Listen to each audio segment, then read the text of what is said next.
Hi, I'm Mark Baer. This is Conversations in Collaboration. I'm with Kierstyn Berlin. We're talking about West End, Yeah. and her new show at West End is called Bloom. Right. And I'm going to let you explain. Okay. Well, last time we met was for community palette promotion for when we were launching our fashion show called Awaken last year at West End. And so this year we decided to shift our focus to a group of young people.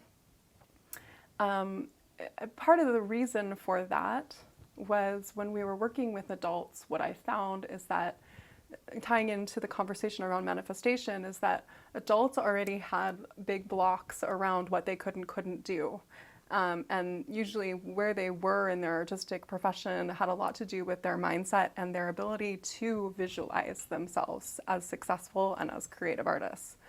And so what I really wanted to do was get to some of that age when children are starting to have that kind of creative energy. They have a desire to be of service. They have a desire to create. They're still exploring who they're becoming and what's important to them. It's also a really critical moment when they're potentially exposed into things that are not as constructive and healthy. And so to really intersect them with mentorships and exposure to different kinds of conversations, start to address where they have blockages in their thinking already that have been conditioned around things around manifestation and creativity. And let me just say here that the conversation that you and I have been having Right. and is the concept of personal manifestation and community manifestation. Right.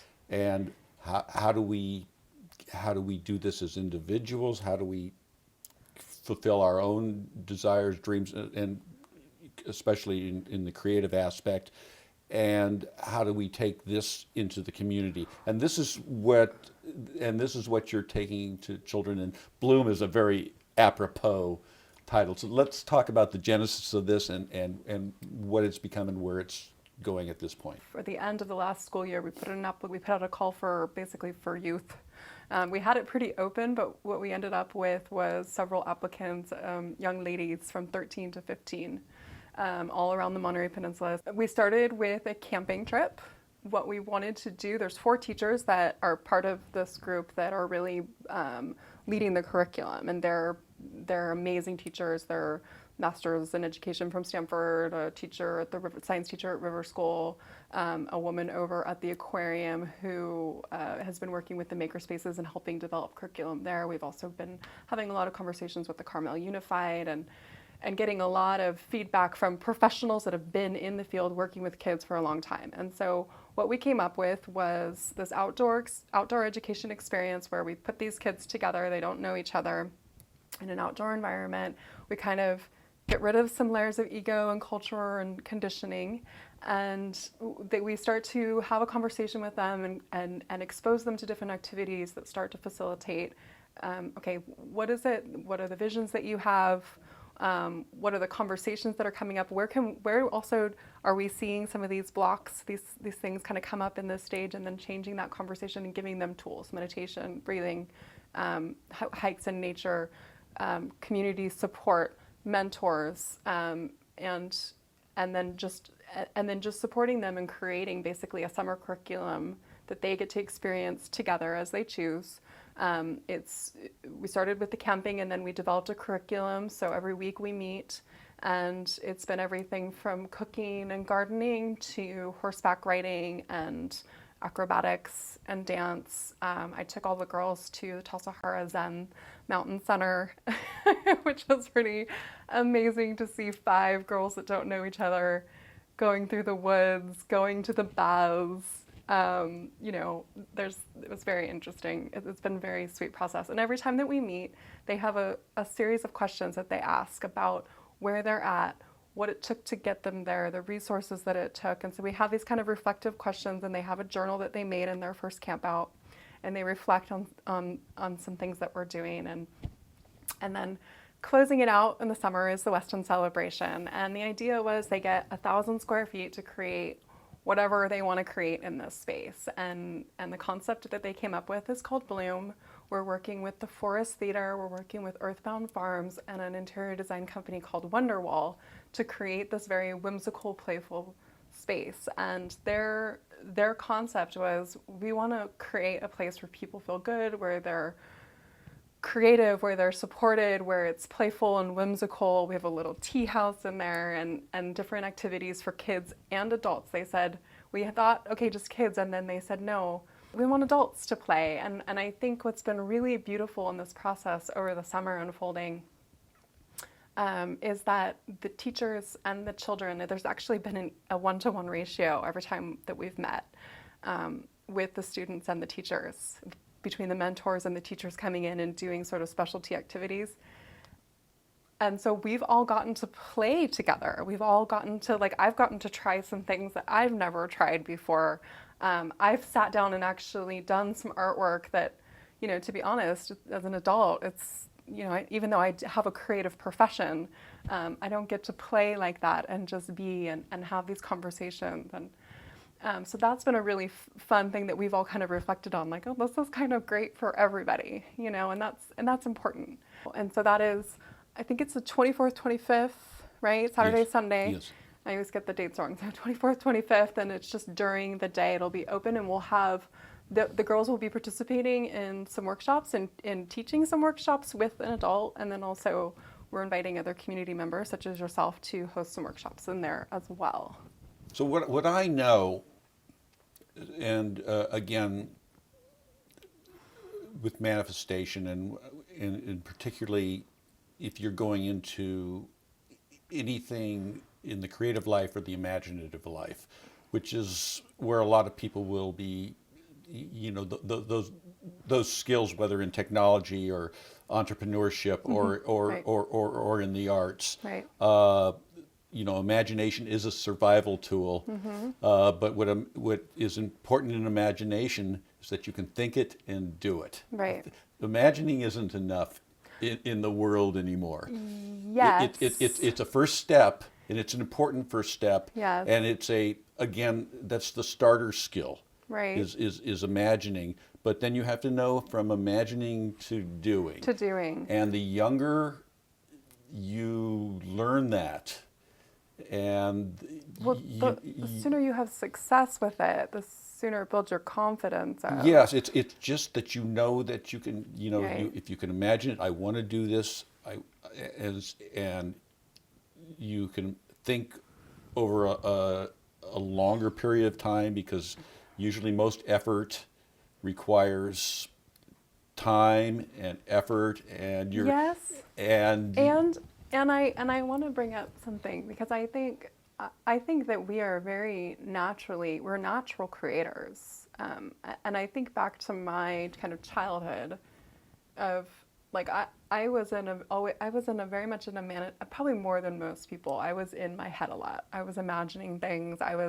People would say, oh, Kierstyn's off in a bubble, you know, and I was always imagining, and it was very natural for me to have visions and then find whatever I could, pull out of the trash, go in the garage and create. And I would make all kinds of great things and ugly things and whatever. But I feel that work, that effort is almost the wrong word to use. I feel like there's a very natural inclination and desire to create, and it looks like hard work from the outside, Yeah. but there's a very natural I guess work isn't desire. but Well, I the think it's an important. permission. You know, the language of this is kind of important. Yeah. Because I don't think I've worked a minute in my life. Right. Yeah, Well, that's the goal. So, but We- and the less you think of it, so efforting, you know, you do effort. I don't know if work, because Yes, but it's- work sounds a little medicinal. But the biggest accomplishments that Yeah. I've had in my life, it's almost, yes, it was a lot of work. I would get into states where I would forget to eat. There's times when I've been up, but there's no effort. It's like almost like I need to do this. And I think this is a really important distinction. And I want to actually touch on something kind of back about what you said about individual manifestation and community manifestation. I don't think there is a division. I think there's obviously each of our parts, but this is exactly why I'm doing this self program. Self stands for social evolution and lifestyle freedom. That's what this youth collective camp was called. I don't think I mentioned that. And I think that when we cultivate authenticity and self, we cultivate a natural curiosity, a natural exploration, a natural sense of, I'm going to walk in this direction and focus on this, which could be perceived as effort, but it's not. And when we really cultivate authentic self, opinions, expressions of that, and follow natural desires, not listening to naysayers, and there's always a million people that will tell you you can't do things. I mean, I can't tell you, especially the people closest to you. I mean, you know, I can't tell you how many people on the outside were rooting for me when I was doing things that didn't make any sense for me as a welfare mom and working 40 hours and going to school, and like, why are you giving yourself to this? It didn't make any sense from the outside. But, you know, especially the people that are closest to you will be like, no, you can't do that. I see you over here. I've pegged you over here. Here's where you belong. And this is not who you are. And I think as a human, and as you cultivate yourself, you will change, you will evolve, you will become something that you weren't at some point. You know, hopefully you grow, you don't just stay stagnant. And I think culturally there's an adjustment too to responding to that process of manifestation. Sometimes I see people that are amazing manifestors and people, you know, judge them for being wealthy, or they say, oh, you know, they're just narcissistic, all they care about is themselves. And I think that's a very important cultural stigma that needs to be examined. Not to say that there aren't narcissists and abuses of power You're and talking personality. you're talking external. See, that's like something that never even external thought. The people, the things people around about me, it never is. But that's a huge piece. I mean, Yeah, see, we're very. I'm very unaware Well, of that. look at you. You're an amazing manifester, and so I think you have to have this self-cultivation, self-assurance, you know, we call it self-love, and it's cliche, but then from there, right, as soon as we get into who we really are, we take natural action, we go with the flow, we follow what interests us, we are working hard. We're getting other people excited around us. We start to naturally collaborate, and we start to really clearly see that we are completely, especially as a community, we are completely dependent on supporting each other. And there's a natural desire, I would say the desire to help people. I was watching this TED Talk the other day, and it was saying, you know, this woman would get a bunch of people in the room. She was doing these workshops, and what she found was, she would say, okay, what's your dream? If you had to die tomorrow, what could you do? Or what's this impossible thing that you want to do in your life? And she would have them say the most impossible thing that they wanted to do. And then she would say, okay, what's your barriers? And then in this group of people, someone would raise their hand and come up with a solution to the barrier. Oh, I've got a person that this, or I've got this house over here, or I got this person over here. And this resonated so strongly with me, because actually my profession, not only my social success, but my professional success started with me honoring who I was and me doing an event that nobody thought I should be doing. And it had to do with service. I gave away, my money. I gave away my time. I wasn't in the spotlight with it. It was just something that I felt I needed to do during the recession. And that natural desire and that natural work cultivated relationships and partnerships, and people saw different aspects about my design, and then that became referrals, and then that became this life that's unfolded. So for me, because I can only speak of self. Yeah. I wish I had known who I was earlier. Mm-hmm. I wish I would be able to articulate who I was earlier. And also what I found is that I never had everybody's got a different tool set of, everybody's got a little different toolkit, and everybody doesn't, everybody doesn't fall into, even in the creative life, doesn't fall into your dreams might be something that's not created yet. Right. And you might have,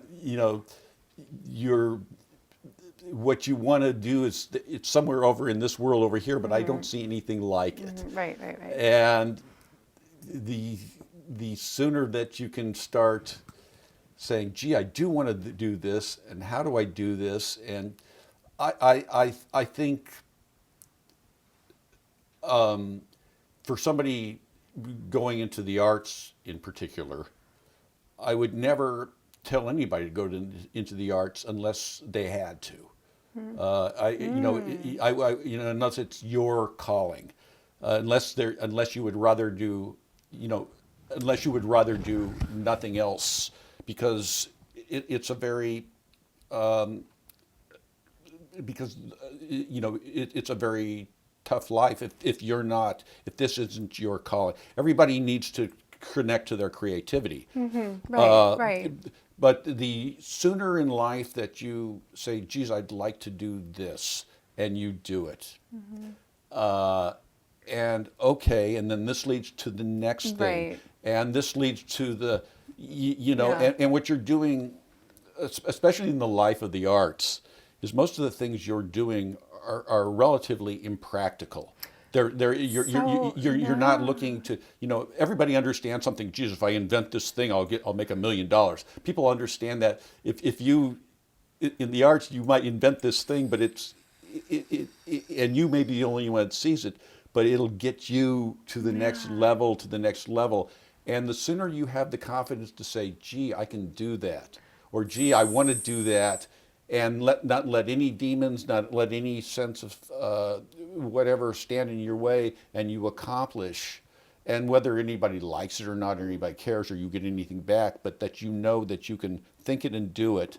The sooner you do it, the better off you are. So there's so many things that you just touched on that I want to speak to, and first is this line between creativity and art, and the conversation that I keep hearing over and over again is, being an artist is, we hear people say follow your dreams and do whatever, and then we hear people, and then the reality is that when you want to become an artist, people are like, yeah, no, that doesn't make any sense. You can't just go and play and expect to be supported and abundant and self-sufficient. And I, as somebody that grew up I was called an artist. That was kind of how I was labeled. I was doodling. Anywhere I went, I was creating, I was doodling, I was sewing, I was beading, I was constantly creating. And I think art is a process of creation. And I think that cultivating process of creation, obviously, and we know this from studies with education and that we're cutting the arts and people are going, the process of creativity is, I think, what's, for me, always been my focus, especially with the nonprofit.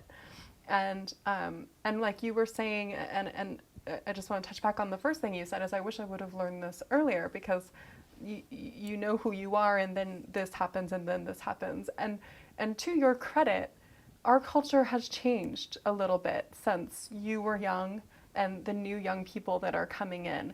I feel that we have, not that we do this necessarily, but that we have the potential to allow our children to develop in a way where we're inflicting less cultural barriers on them. I may be delusional in my thinking, but that's what I believe. I think that the next generation of children are capable of, we are seeing things right now for the first time in our cultural evolution that we've never seen before. We're seeing, women, black women, gay men run for president. Like, there is more of an openness and more possibilities with technology. I feel like we have more possibilities of expressing authentic self without being prosecuted, without being, any number of things. At least in our culture, in our blessed culture, I can say that. And I think that we are moving that direction globally, whether it takes us, 100 years or whatever. But I think that's the direction we're going. I think your generation and probably the generations before that have come for more survival techniques, more cultural structure. You get more kind of this importance around, you have to be this way or we won't survive. You must be married to a man and they must be the provider and you must be home with the children, and there's these limitations, and then we need to have a business that looks like this, that puts the bottom line of financials before lifestyle before family. So Well, I was lucky. I never had any of that. you never had So that. I never had externals. So I had internals, Okay. and internals are, But those are cultural too. I suppose, but it's all about hearing your own voice.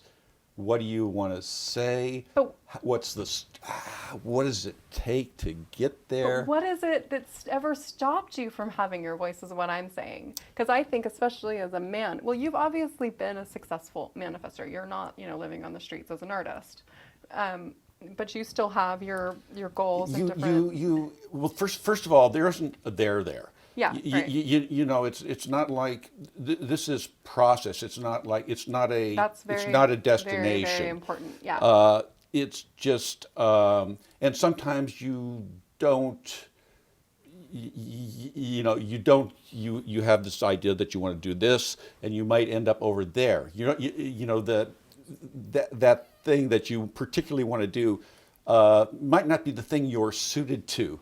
Yeah. But you aim at it, and as you aim at something, you find what you're suited to. Right. And the more active it is, and the more your mind is whirling, and the deeper you get into it, right. and you learn yourself, you learn your path, right, and you learn your limitations. And so I want to go back to the artistic process being, and especially when we're looking at education in young people, that art serves a function of teaching this process of manifestation. I have a vision, I create it, whether it's a little thing. I make this mistake, it turns into this. Yes. We create these processes through art. And so for me, it's not about, like you're saying, it's not about the end product. It's about the process. And this is why the process of artistic, and also it's also a process of expression, which is incredibly powerful in the manifestation and process. having language for this.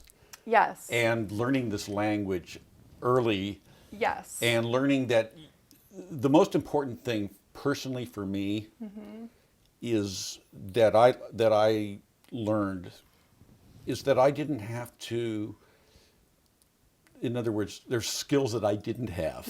Right. And many skills that I didn't have. Right. And most skills that I didn't Right. have.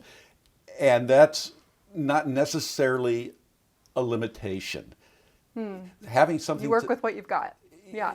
Yeah, or collaborate. Collaborate. Collaborate, yes, that's a big one. Have a vision, know Right. what you're trying to Right. do, and don't be hard on self. If you're, in other words, I'm never going to be a beautiful technical painter. Right. Doesn't mean I can't paint. I'm Right, not going to. right. I'm not going to have a beautiful voice, or I can't play the guitar. Right. Doesn't mean I can't be involved in music. Right. You have to find your place in, because most people have limitations and skills. Skill sets, while they're important, is not the same Right. as creativity. Right. A lot of people are trying to get a skill, and skills are very important. Right. But that's you may not ever have that skill, but that doesn't mean you're eliminated from a field. You have to go. You have to learn how to do your own flow. Right. Yeah. Not be hard on yourself for Right. your lack of Yes. skills. Yeah. If you That's have, paralyzing. and find out what you do have that's really good, Well, there's that and sense of and that's your center. right. Then that's that sense of process and exploration that you're speaking to, Yeah. I think. And I do think that it's easy to become paralyzed and not ever manifest. And I think that's a dangerous game. And that's where that focus that is a dangerous on game. the self becomes so important, because not only, and you never know, like you're saying, this leads to this, this leads to this. Always at the end of the day, when you're authentic to yourself in your path, you're going to end up where in your own path. Like, you're going to develop, like, the way that I do business is like nobody else that I know. In the creative world, what I think is absolutely essential, and that a person needs to learn, is you have to have, and I think maybe this is the same flip side of the same conversation, is you have to have a core. You have to have a deep core, because you're not going to get applause. I mean, sometimes you do, and who cares? Because by the time you get applause for something, you've moved on. So you have to have sense of a deep core that you trust, that you know if you're violating or not violating, that drives you, that you can do this stuff without any, there's often no reward, there's often no pat on the back, there's no, every once in a while if you bring the right effort and the right intention, and you happen to stumble on the right chemistry, something will have life and flutter in the world and bring joy or not. That's something, but you have to have sense. Yeah. You have to have this. You have to have your own sense of identity so that the wind doesn't blow you down. Right. And I think that's Similar, that's yes. emotional, and that sense will carry you through a lot of stuff, so you won't make wrong choices. And it also takes again, you're talking about children. Well, I'm still the children. Yeah. We are. It takes a lifetime to learn this stuff. Yes. And you just, you're motivated to get a little better, deeper, intricate, evolved in your art, because the deeper into the mystery, the deeper still to go. And that's where the rewards of this is. This is what will hold this core together. There's one thing I want to bring up, and I'll make it quick, but this concept of space is one of allowing people, and you can't explore or become yourself without exploring, exploring life, but also there's something about holding space for creativity and exploration, and that we as a culture are not cultivating, particularly with youth. And so one of the things that going on nature walks, doing art explorations is, you can't create things. You can't put another book here, right? Like, so I feel like there needs to be also in this process of manifestation, there needs to be the space to manifest, whether it's creating a physical space, whether it's creating a meditative, interpersonal, reflective space, whether it's a space for a community. There's this concept of space that I feel like is kind of, we're short of time, we're short of space, we're short of internal space, right? And I think this is one of the things that with this youth program that we really wanted to allow was them to just have space, to just be, and naturally you will start to create and explore and manifest when you allow that. And just saying it's going to happen and doing, Yeah. it'll happen, and Yeah. something will happen. Yeah. And it'll be cool. Yeah, yeah, I hope so. I think we're done here. Yeah. I'm with Kierstyn Berlin, Mark Baer. You're watching Conversations and Collaborations, and see you at West End. Yeah. See you Okay. at West End.